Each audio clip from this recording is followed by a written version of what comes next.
The seconds are out. The crowd is waiting. The boxers are getting ready to battle. Time for another edition of the Shoulder Roll Virtual Boxing Podcast with your presenter, Greg Rashid.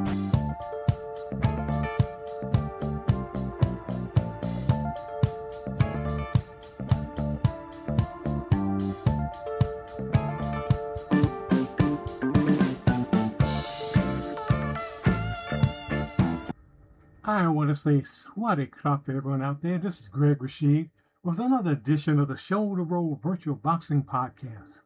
And if you're new to the program, swati krop means hello in Thai.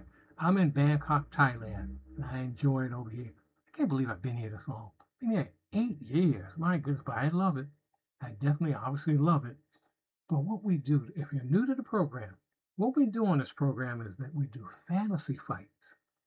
If you're a boxing aficionado, that's why you're tuning in. And what we do is we take computer games, card dice games, look at some history books, and just mix things up and create these fantasy fights. And today's fight is going to be George Foreman, who everyone knows, versus someone a lot of you may not know unless you really are into boxing. And this guy fought in the 20s. I'm talking about Louis Firpo. And it should be a great fight, and we're going to have as our commentator who's described Firpo in more detail, the one and only legendary Sonny Huff, and he'll tell you all about himself if he's not careful. But before that, we're going to have Felicia come on and give us the boxing history for this week, and then we'll have the fight. And after that, we're going to have a guest we had on before, and he was so good, I just had to have him back on. I'm talking about John Groff. He wrote a great book on McFarland Press called Simulating Satchel, about Satchel Paige, and what if in 1934 he and some other black players were allowed to play in the segregated and integrated the major leagues. So that should be a great conversation again, but we're going to get right into it right now with Felicia, and then we'll get into the one and only Sonny Huff. So let's hear this on the Shoulder Roll Virtual Boxing Podcast. Hey there, fight fans. It's your girl Felicia, sliding into your inbox with another dose of boxing history for the week of July 5th to 11th. Grab your popcorn, or your gloves, because we're throwing it back to some legendary moments that shaped the sweet science we all love. July 5th, 1704. Jack Broughton is born in Cirencester, England. This guy wasn't just a beast in the bare-knuckle ring, he basically wrote the first official rulebook for boxing. Before Broughton, it was pure chaos. He gave fighters a fighting chance. Literally. Talk about throwing hands and throwing down the law. July 6th, 1946. Happy birthday to Sylvester Stallone! The man who gave us Rocky, the most inspirational, culturally iconic and downright heart-pounding boxing movie ever made. If you've never yelled, "Yo, Adrian!" at your TV, are you even a fight fan? July 7th, 2007. Nonito Donaire lights up the ring by knocking off Vic Darchinyan to claim the IBF and IBO flyweight titles. The Filipino Flash was living up to his nickname, fast, flashy, and absolutely electric. July 8th, 1989. John the Beast Mugabe roars past René Jacot to snatch the WBC light middleweight championship. This man hit like a truck. Opponents knew they were in for a rough night when he stepped between the ropes. July 9th, 1974. Ruben Olivares outclasses Zensuke Utagawa to win the vacant WBA World Featherweight title. El Puas, the Thorns, was a Mexican legend known for his power and charisma. Exactly the kind of fighter fans adore. July 10th, 1951. Randy Turpin pulls off a massive upset, dethroning the great Sugar Ray Robinson to become the world middleweight champion. Even the best get caught sometimes. Proof that on any given night, boxing can deliver pure magic or heartbreak. July 11th, 1949. Sugar Ray Robinson shows why he's widely considered one of the pound-for-pound greatest ever, retaining his world welterweight title with a slick 15-round unanimous decision over the tough Kid Gavilan. Robinson made excellence look effortless. Whew, that's your weekly blast from the past. Whether you're training, watching old fights, or just dreaming of that next big upset, I hope this little history lesson put a smile on your face and fire in your belly. I love you guys so much. Seriously, you're the reason I do this every week. And yes, I read every single email you send. Keep 'em coming. Until next time, keep those hands up and your chins down. This is your girl Felicia. Until next time we meet, make the week a great one. Greetings, sports fans. This is your Hall of Fame legendary announcer, Sonny Huff, coming to you live from the electric atmosphere of Wembley Stadium in London. What a night for the sweet science. We've got a heavyweight showdown for the ages. The devastating power of Big George Foreman taking on the wild, charging fury of Luis Angel Firpo, the original bull of the Pampas. Let me paint the picture for you. George Foreman, the man from Marshall, Texas, who once terrified the division with his thunderous hooks and that famous Down Goes Frazier night. He's a two-time heavyweight champion, a man who reinvented himself after the Jungle Wars. And tonight, he's looking to remind everyone why they called him the Punching Preacher. At his best, Foreman is a wrecking ball with legs, slow but unstoppable once he sets his feet. And his opponent, Luis Angel Firpo, the Argentine wild man who once nearly tore the heavyweight crown off Jack Dempsey's head back in the roaring 20s. Firpo fights like a bull in a china shop, raw, fearless, and willing to trade leather in the phone booth all night long. He's got that old-school swagger, those clubbing blows that can turn a fight around in a heartbeat. Two heavyweights, two eras colliding under the bright lights of Wembley. This one's going to be a barn burner. Round one, and we're off. Foreman starts in control, stalking, trying to impose his size. Firpo's feinting, looking for openings, bobbing and weaving like a man who's done this in smoky arenas his whole life. Oh, Foreman lands a crisp uppercut that snaps Firpo's head back. The crowd lets out a roar. But wait, Firpo fires back. He's in control now, unloading an uppercut that buckles Foreman's knees. Big George felt that one. Firpo's pressing, landing another uppercut, partially blocked but still scoring. Foreman's trying to find his range, circling, feinting. And there's Firpo again with a stinging cross. Foreman's stunned. The bull of the Pampas is charging early, folks. Foreman lands a hook late, but Firpo takes the round on my card with that early aggression. What a start. Round two. Foreman's strategy is clear. Keep away. Use that jab to control distance. But Firpo's not having it. He's feinting, pressing forward. Foreman's bobbing and weaving nicely, but Firpo pops him with a jab. Counter combination from Firpo. He's in control, landing shots that are getting Foreman's attention. Foreman misses a couple, but Firpo keeps coming with combinations. Foreman finds a combination of his own late, and there's an uppercut at the bell. But Firpo dominated the middle of this round with that relentless pressure. The bull is snorting tonight. Round three. Foreman cuts off the ring beautifully, pinning Firpo on the ropes. But the Argentine fires back with a combination that rocks Foreman. Another cross. Foreman is rocked, and oh my, a major cut high on Foreman's forehead.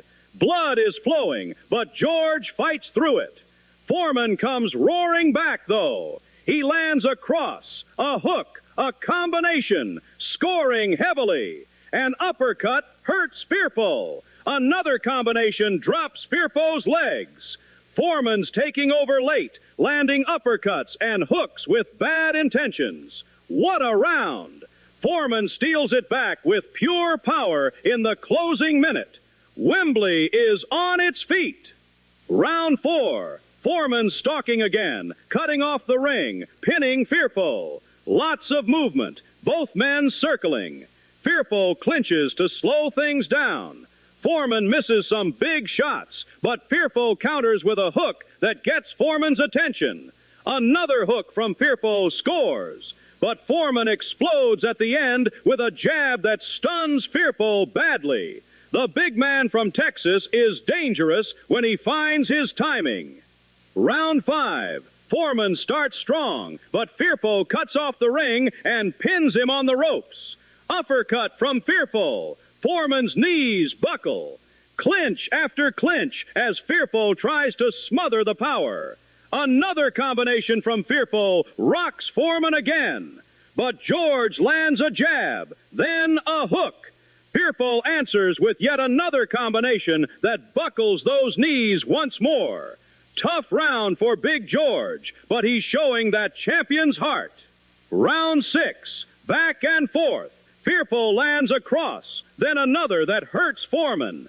He's in control, pinning Foreman in the corner. Hook from Firpo, but Foreman starts firing those jabs. Pop, pop, pop. 3 solid jabs in a row. He counters with a cross late. Even round, but the crowd loves this war. Round 7. Foreman's clinching early, then lands a big uppercut. Another cross rocks Firpo, stunned him. Firpo answers with a combination, but Foreman's in control again. Uppercut at the bell. Foreman's power is starting to tilt the scales. Firpo's looking a little shop-worn. Round 8. Foreman is pouring it on. Combination, hook, another hook, cross. Firpo's taking heavy leather. Swelling is growing under Firpo's right eye. Foreman lands another combination, a cross, uppercut, and a massive hook that buckles Firpo's knees. The bull is in trouble, but he clinches to survive. Foreman's round by a mile, his best so far.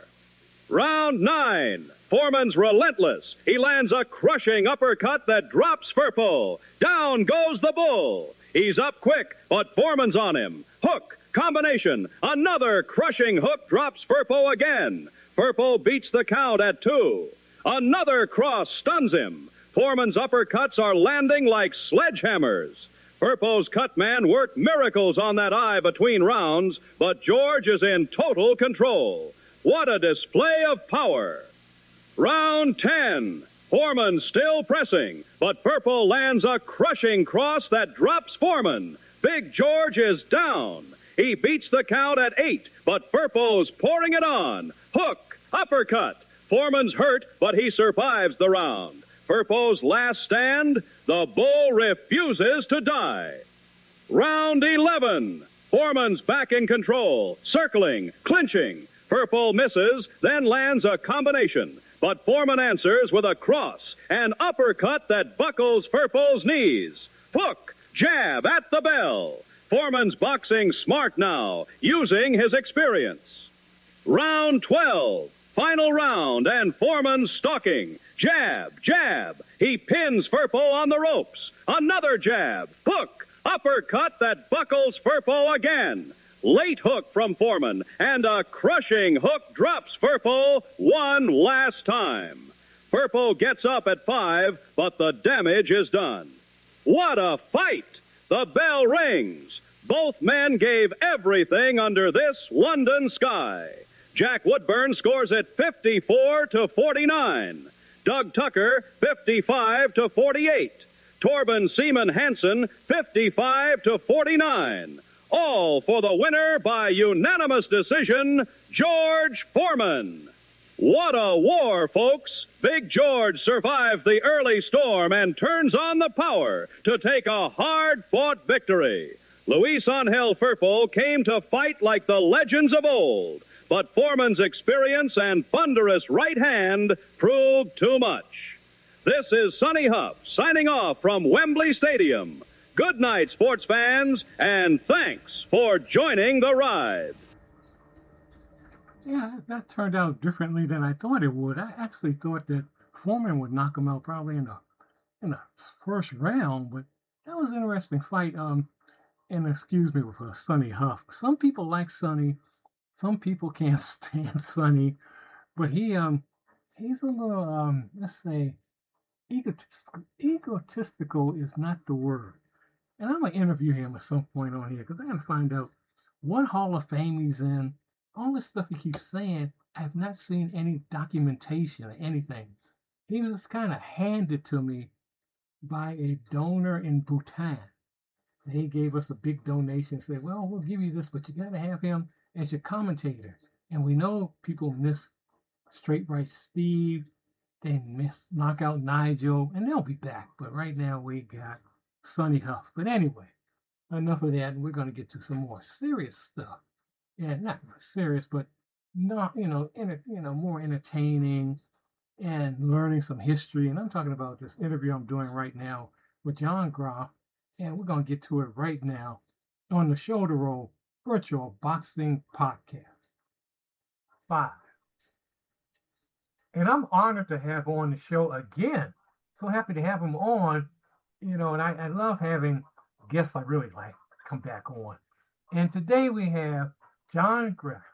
And John wrote this great book called Simulating Satchel, about Satchel Paige, and what would happen if you use Stratomatic, the tabletop game, to simulate Satchel Paige, going against the white teams.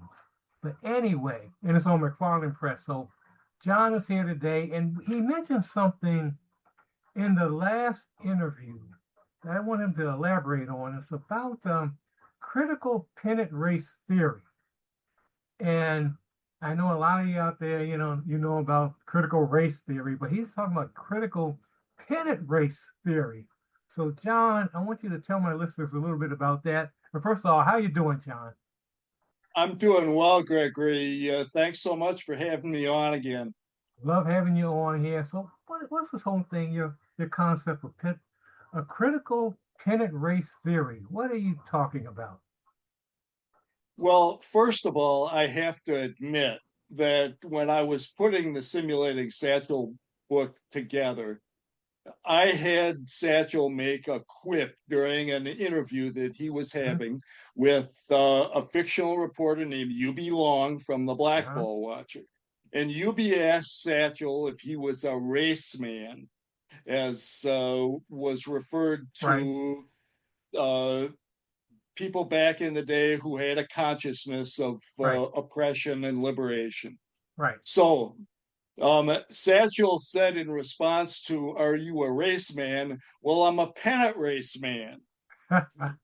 So I kind of took it off from there and thought, well, okay, pennant race man. What about critical pennant race man? And try to work in this whole idea that baseball can be seen as part of a cultural phenomenon that reflects the larger society. That's right. So I coined the term without really having a concept behind it other than the catchphrase, but I had this intuition that I was on to something. And not only that, but a lot of other people were onto it as well. So it's a work in progress for me as an explorer, but it doesn't begin with me by any stretch of the imagination.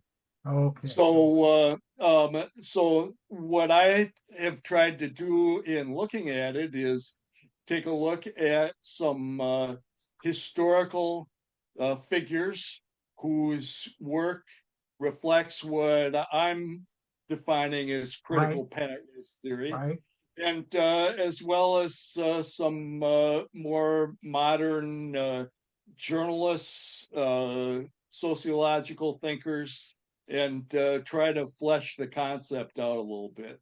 Right. Now, what do you say? Some folks, I know there are some listeners in the minority, very small minority, listen to my show. They may be saying right now, oh God, here we go again, critical race theory. All right, why is he talking about this? This is about sports. It's about fantasy baseball. What if? And he's bringing race and critical race theory in that. Why? What do you say to that? Well, I mentioned this in the book in a couple of places too. I think that the horse is out of the barn in terms of baseball or sport in general being separate from the broader picture of society, both within our country and globally. Uh, Right. I think that you can divert yourself from it. I think you can deny it, but I think the connection is there and it's rock solid. It can't be. Oh yeah. Race may be a social construct, and racism. Dr. Kimberly Crenshaw has said this, that that race is a construct, racism is real. Right. So what are we going to do with the reality? And the reality is there whether you want to deny it and try to keep sports separate or not.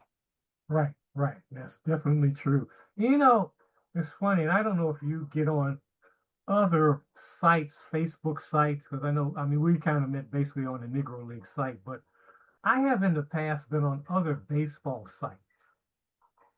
And the minute I bring up, and I had to like drop out of those sites because the minute I bring up Negro League baseball and even have a touch about the politics involved and why it happened, people go crazy and crazy in a very negative way. You know, oh no, this isn't politics. Why are you bringing that up? Why are you showing a picture of Biz Mackey? Why are you doing that? Why do you have to bring all that up? And I was wondering if you've ever run into the same thing. Well, I've certainly seen and heard the comment made, why does everything have to be about Right, race? right, Why do you always bring it back to that? And again, I think that it's an undeniable social fact that racism is real. And I right, think that even people who raise that question, why does it always have to be about race, would have to admit on some level that we're talking about real social issues.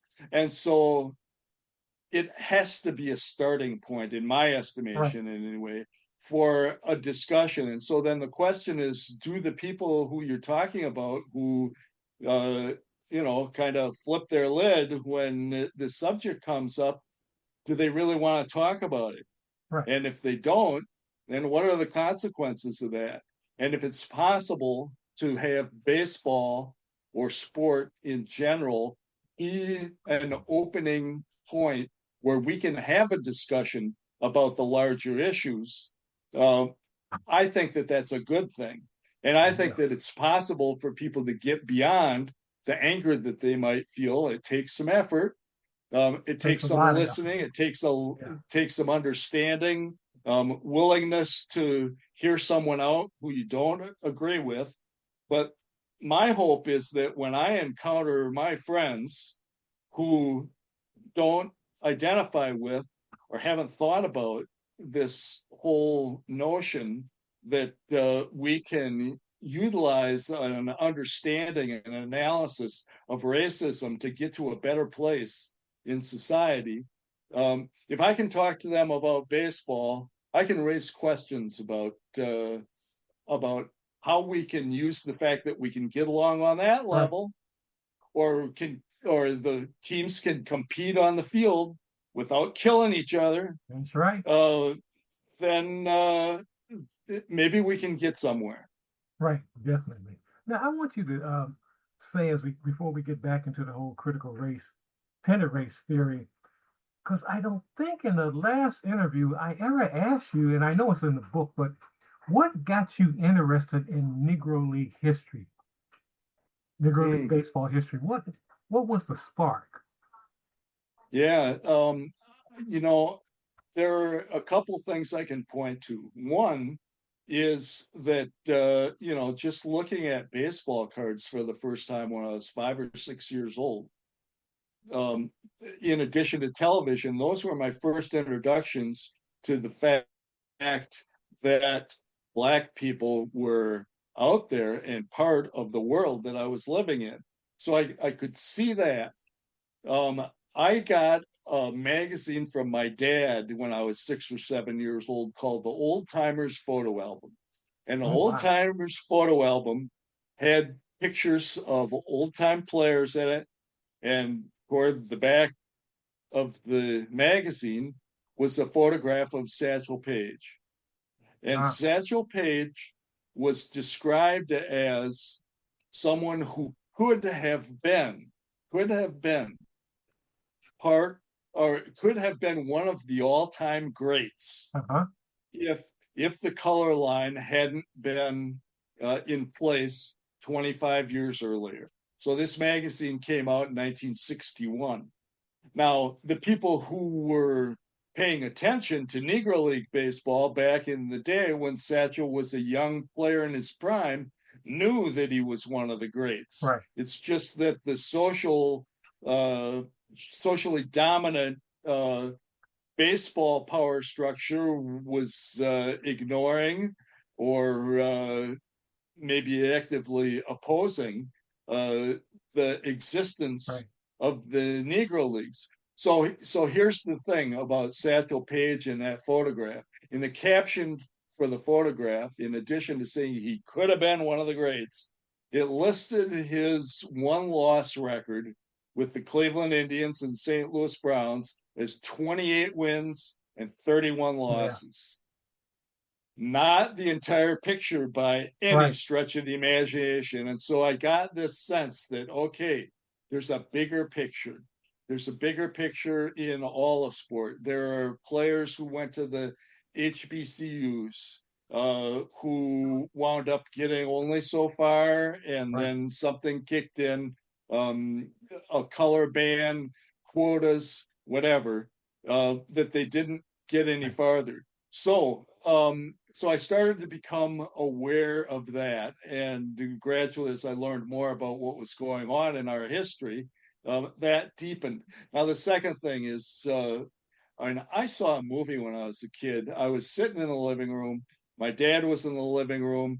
There was a picture. I couldn't understand the storyline very well, but I saw a soldier, a black soldier, who was assaulted by some other people, Uh-huh.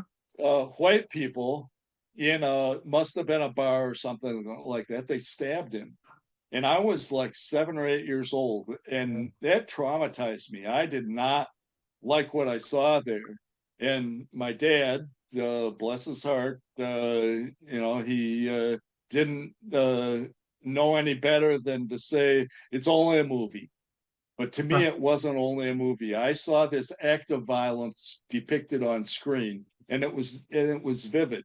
So that made me want to look for that larger story, the larger That's so story that wasn't illustrated by Satchel Paige's 28 right. and 31 record.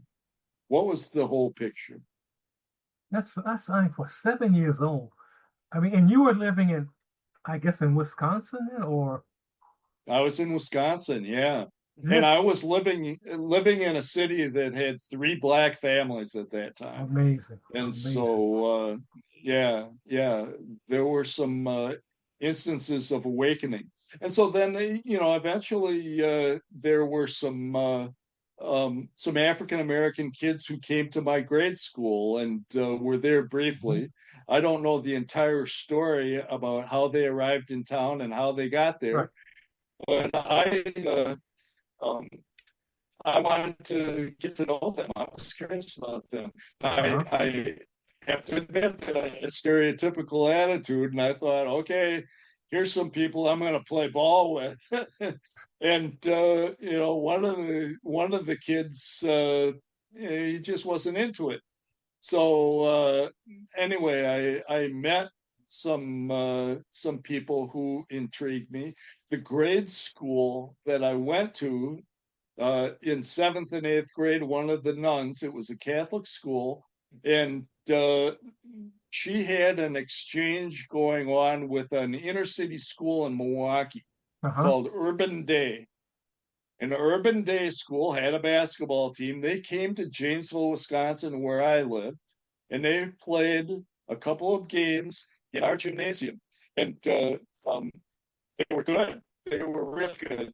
And they also had great cheerleaders because they wound up doing cheers that were, they were hip. Keep your Yeah. cool, big team. Keep your cool. Keep your cool. 3, Yeah. 4. And so anyway, those kind of things stayed with me. That's something. I mean, that's really that's incredible. So what led you, so when did you like take I guess the next step and really just start diving into the books and all that on Black baseball? When did you start all that? Uh, well, I discovered the state of Wisconsin Historical Library Ah, uh, when I was in my 20s. My brother was going to school at UW Madison, and I frequented that library, and I checked out the sports section. And this historical library had an extraordinary sports section in it. ah, And so I wound up taking a look at some of the holdings there. Harry Edwards' book, The Revolt of the Black Athlete. oh yeah. Later on in life, I managed to get a copy of Dr. Edwards' Sociology of Sport, Yep. which I'm still trying to absorb. I mean, it is a path-breaking Those books are piece his of books are scholarship. priceless. I mean, you Oh my I goodness. Yeah. regret in moving over the years, they disappeared on me. And when I look online, it's like I can't afford this. Yeah. I had to hunt for the sociology of sport, and Ooh, thank heaven I got my hands on it. And so, yeah, and he's it's still out there. Harry is still out there. He's still oh yeah, oh he's yeah. He had some things to say about what was it recently that was in the news that Dave Zirin interviewed him about? It's escaping me right now, oh but earlier this year he was talking about, yeah, I'm drawing a blank on it, but I remember seeing him. I remember talking to a buddy of mine saying, that Harry Edwards is still around. We were yeah, shocked. He yeah. said, "Wow, he's still around." What was he was commenting on something? It'll come to us. It'll come to us. Yeah, we'll have to dig that one out. Yeah. Um, but then later in life, now this was in my late 20s maybe that I was Uh-huh. discovering Harry Edwards, and um, that same historical library started carrying a lot of titles that were published by my publisher, McFarland, Right. about sports history, and it had this specialty in Black baseball history. So books by James Riley, the Oh biographical yeah. encyclopedia of Black baseball history. Um, that was in there, and I was checking that book out and absorbing it. Another one that I had to hunt for to purchase, but finally got a couple copies of it and started giving it away to people. Oh man. But Larry Lester's books were in there, Leslie Wow. Heapy's books were Oh in my there, goodness. James Brunson's were in there, Everyone I've Donald interviewed. Spivey. Oh Yeah, yeah, man. yeah, Yeah. yeah. That's something. That is really amazing. Now, what would you say to someone? What was outside of your book? Outside of your book, what book would Uh-huh. you recommend for someone a novice like? I've heard of these folks, and I'm not sure. What would you recommend to them? Gee whiz. Um, And I said, not that's your a book. challenging, that's a Not your book. question. That's a challenging question for me because in my book, the for further reading section Right, right, is extensive. And right. so, how to Bibliography. narrow that down? Right. Wow. I would say that one of the really fascinating things about Negro Leagues history um, that shows the development from the pre-league era in the late 19th century, early 20th century, to when Rube Foster founded the Negro National League in 1920. Larry Lester's book, Rube Foster in His Time, Yeah.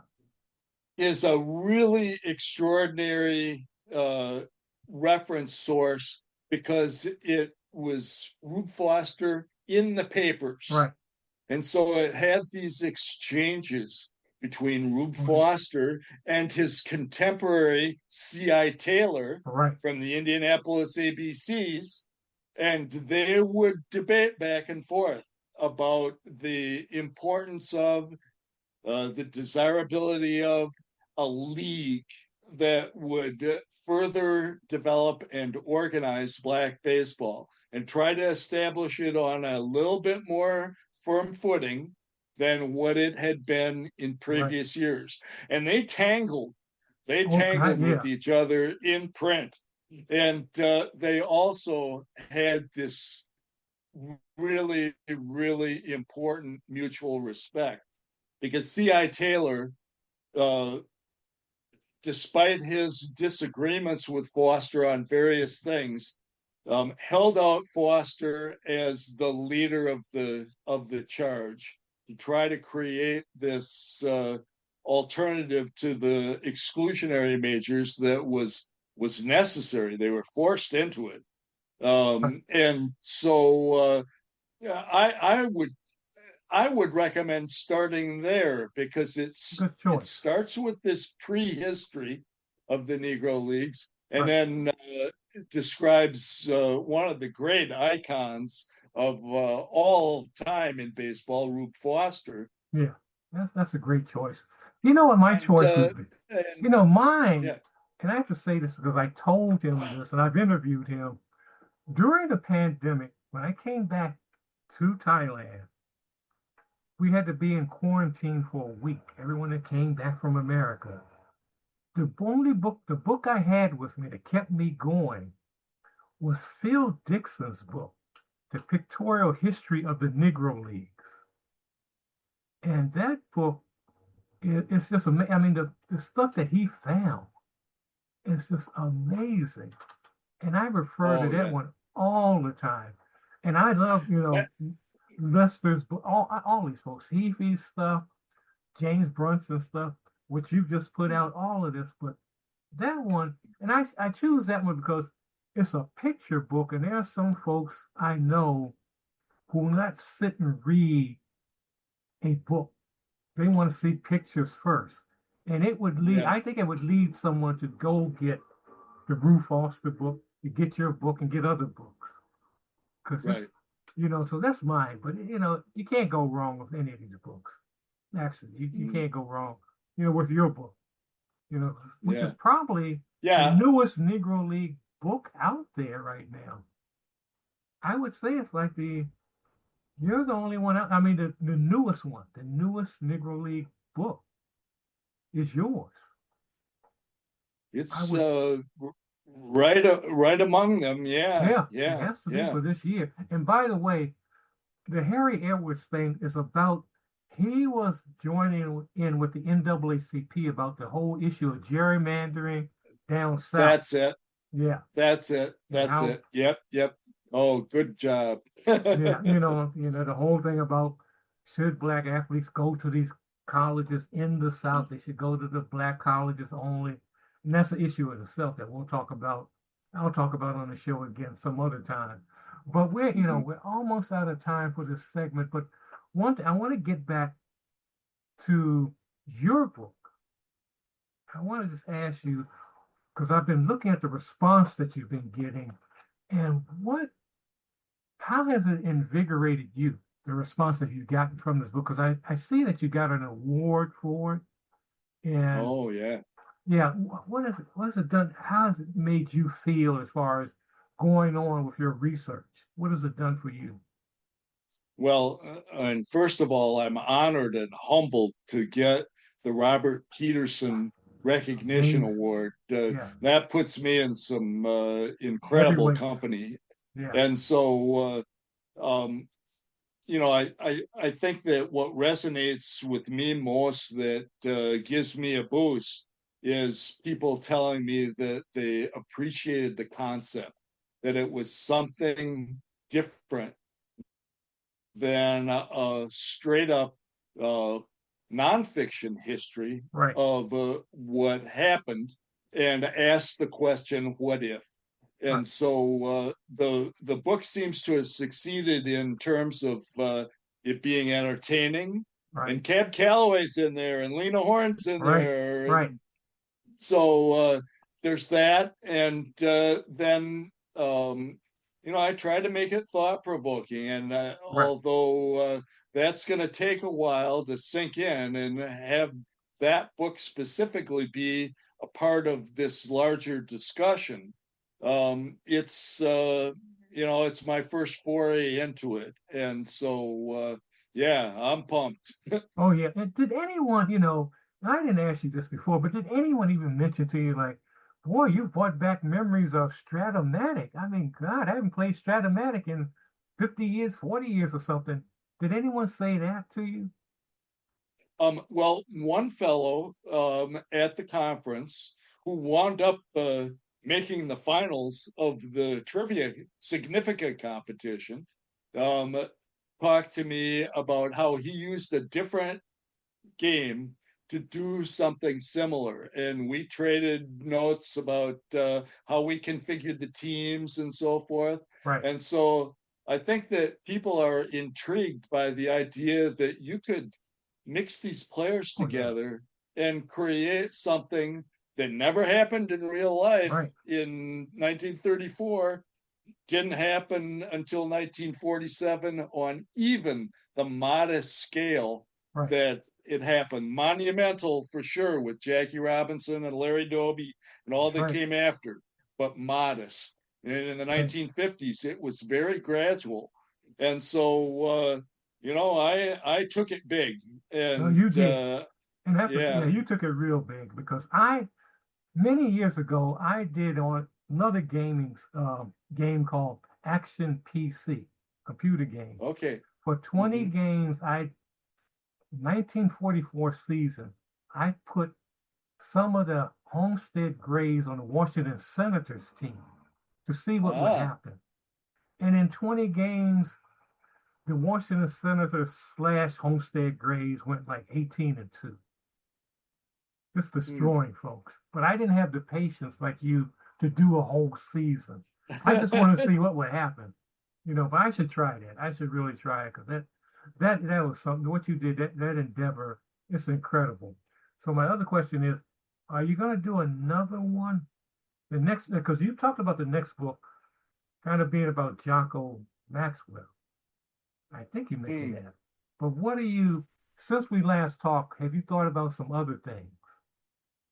Well, with what's going on in the world, I will have a difficult time resisting taking that connection between what I consider to be the promise of baseball and the promise of sport to be an image that we can look at in a Right. way that fosters societal healing. And so politics is going to be on my Good. radar um, for future writings. Yeah, yeah. Looking forward to that because we'll have you back on here. What do you have? I'm curious. What is your holy grail of research? Something that you're looking for? Because I'll tell you mine after you're done. I'll tell you mine. My holy grail of research. Something that you know is out there, but where is it? Oh boy. Well, um, all right, I'll give it to you in the form of a contrast. Now, one of Saber's leaders, Mark Armour, Uh-huh. has been tracking Satchel Oh, yes. Paige's Yeah. baseball appearances, and he's compiled a list of many, many, many games, and he is making great progress on having a complete Right. compilation. Now, my counterpoint to that is that people I know from Beloit, Wisconsin, where I live, saw Satchel Paige pitch in Beloit, Wisconsin, at a place called the Flats, which was housing for African Americans who came up from Mississippi to live in Beloit, to work in a defense plant. They saw Satchel in games that were never reported in the newspaper. And so they don't show up in some of these compilations, like what Mark is doing an admirable job with. And so the stories that have yet to be told about how the experience of encountering the Negro Leagues, what it meant to the people who saw them in places like the small towns. Yeah. More of that. Yeah, mine is, and it gets to you in a sense. I know out there there is a recording of Jocko Maxwell. You know, for some of you who don't know, not listened to my show before, Jocko Maxwell, the first African American sports broadcaster. He had the first talk show, not only African American talk show, but talk show in general on radio. I know there is a broadcast somewhere, recording of his shows. I know it's out there somewhere from the 30s and 40s. I know it is. You know, I see it in all these old newspapers that talk about these interviews. I know it's there. Somebody has it. It might be in a basement somewhere. It might even be where I am in Thailand. It might be in some warehouse here in Bangkok, Thailand. Because I've found some strange things you never would think would be over here. So you never know. But that's my holy grail. I want to find that would be. It's out there. I know it's out there. Yeah. You know, just where it is. But anyway, we could talk. I'm gonna have you back on again. You'll be back on here again at some point. But if anyone wants to reach you, contact you, interview you, anything, how do they reach you? Well, the most direct way would be to go on my website. It's johngraffbooks.com, JohnGraffBooks, all together.com. There's a contact form on there, and you can get a hold of me by email through that contact form. And I love hearing from people, and so definitely an invitation to all your listeners to check in with me, and I'll get back to you for sure. Oh, that's great. Well, thank you again, John. We're going to have you back on here again. Wish I could talk to you for another hour or so, but we will talk again. So you take care. Thanks so much. All right. Well, thank you again, and it's a pleasure talking with you. All right. Okay, it is. We're off the air now. We're off. How did you like that? Did you like that? Actually, we're not off the air now. Oh, my goodness. I hope you enjoyed that interview there with John. And right now, we're going to get to a little music now. And this is Durian Funk, and they're doing a version of a song I played a couple of weeks ago by Jade Mystique, but they're doing a little funky version of a song called Easy Way Home. So let's hear that on the Shoulder Roll Virtual Boxing Podcast.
All right, that was Dorian Funk, a little bit of Easy Way Home, their version of a song done originally by Jade Mystique. Hope you enjoyed that on the Shoulder Roll Virtual Boxing Podcast. And we got to get ready to get out of here right now. You may hear some wind in the background. We're having a tropical storm. I got to close the windows here and everything. So I'm going to make it kind of short, but go in love and go in peace. Help someone along the way. Do what you can to make this big blue ball a better place for all of us to live in. But we'll see you next time. And if you have any songs you want me to play, any matches or any interviews you want me to do, just drop me a line. But go in love and go in peace. We'll see you next time on the Shoulder Roll Virtual Boxing Podcast. Thanks for tuning in. Please remember to like, comment, share, and subscribe to this podcast. Please become a member at patreon.com under the title Ringside Fantasy Fights and News. See you next time.